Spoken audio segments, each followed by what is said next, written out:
অর্জুন বললেন, হে ভগবান, যারা শাস্ত্রীয় বিধান পরিত্যাগ করে শ্রদ্ধা সহকারে দেবদেবীর পূজা করে, তাদের সেই নিষ্ঠা কি সাত্ত্বিক, রাজসিক না তামসিক? দেহীদের স্বভাবজনিত শ্রদ্ধা তিন প্রকার: সাত্ত্বিক, রাজসিক ও তামসিক। হে ভারত, সকলেই প্রকৃতির মাত্রা অনুযায়ী বিশেষ রকম শ্রদ্ধাযুক্ত হয়। যে যেই রকম গুণের প্রতি শ্রদ্ধাযুক্ত, সেই রকমই শ্রদ্ধাবান। সাত্ত্বিক ব্যক্তিরা দেবতাদের পূজা করে, রাজসিক ব্যক্তিরা যজ্ঞ ও রাক্ষসদের পূজা করে এবং তামসিক ব্যক্তিরা ভূত প্রেতদের পূজা করে।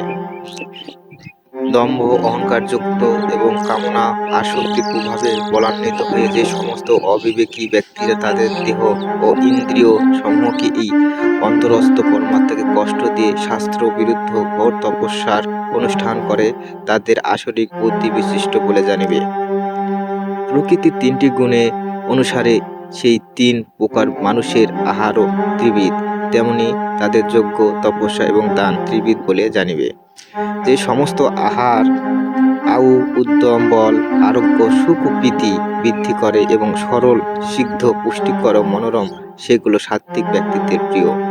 যে সমস্ত আহার দুঃখ, শোক ও রোগ সৃষ্টি করে এবং অতি তিক্ত, অতি নম্র, অতি লবণযুক্ত, অতি উষ্ণ, অতি তীক্ষ্ণ, অতি সূক্ষ্ম, অতি প্রদাহকর, সেগুলো রাজস্বিক ব্যক্তিত্বের প্রিয়।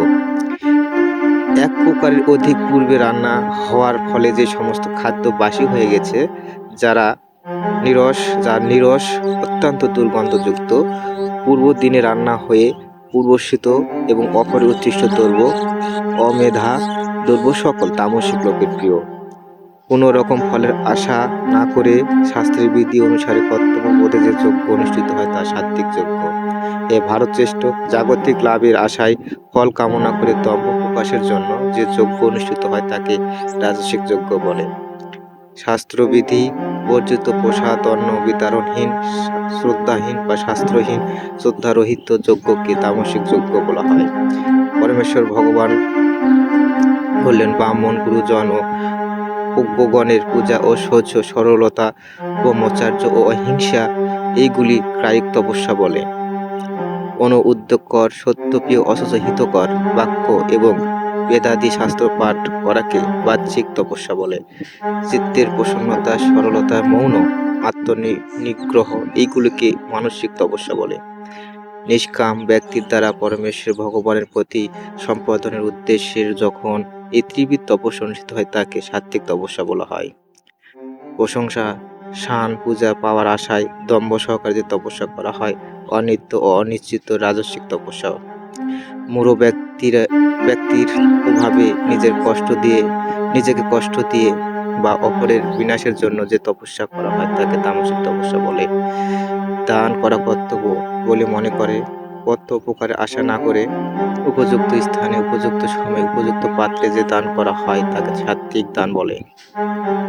যে দান প্রকারে আশা করে বা সরকারি লাভের উদ্দেশ্যে বা অনিচ্ছা সত্ত্বেও করা হয় তাকে রাজসিক দান বলে। অশুচি স্থানে, অশুভ সময়ে, অযোগ্য পাত্রে, অবজ্ঞা সহকারে যে অনাদারে যে দান করা হয় তাকে তামসিক দান বলা হয়। সৃষ্টির আদিতে ওম তৎ সৎ, এই শব্দ দ্বারা পরমেশ্বর ভগবান ত্রিবিধ নাম নির্দিষ্ট হয়েছে। যজ্ঞকর্তা ব্রাহ্মণের যজ্ঞ অনুষ্ঠানের সময় ভগবানের সন্তুষ্টির জন্য তা উচ্চারণ করতেন। সেই হেতু পারমার্থিক বিদেরা পরমেশ্বর ভগবানকে লাভ করার জন্য ওম শব্দ ব্যবহার পূর্বক যজ্ঞ, দান, তপস্যা এবং ক্রিয়া অনুষ্ঠান করেন। তৎ, এই শব্দ উচ্চারণ থেকে মুমুক্ষু ব্যক্তিরা ফলের আকাঙ্ক্ষা না করে নানা প্রকার যজ্ঞ, তপস্যা, দান আদি কর্ম অনুষ্ঠান করেন। হে পার্থ, সৎভাবে ও সাধুভাবে সম্পাদন করার জন্য সৎ এই তৃতীয় ব্রহ্মবাচক শব্দটি প্রযুক্ত হয়। যজ্ঞ, তপস্যা ও দানে পরমেশ্বর ভগবানের প্রীতি সম্পাদনের জন্য যেটা অনুষ্ঠিত হয়েছে তা নির্দিষ্ট করার জন্যই সৎ শব্দটি ব্যবহৃত হয়। হে পার্থ, পরমেশ্বর ভগবানের প্রতি শ্রদ্ধাপরায়ণ না হয়ে যে দান বা তপস্যা অনুষ্ঠিত হয় তা অসৎ। সেই সমস্ত ক্রিয়া ইহাকাল ও পরকাল কোনো কালে উপকারে আসে না বা উপকারে আসে না।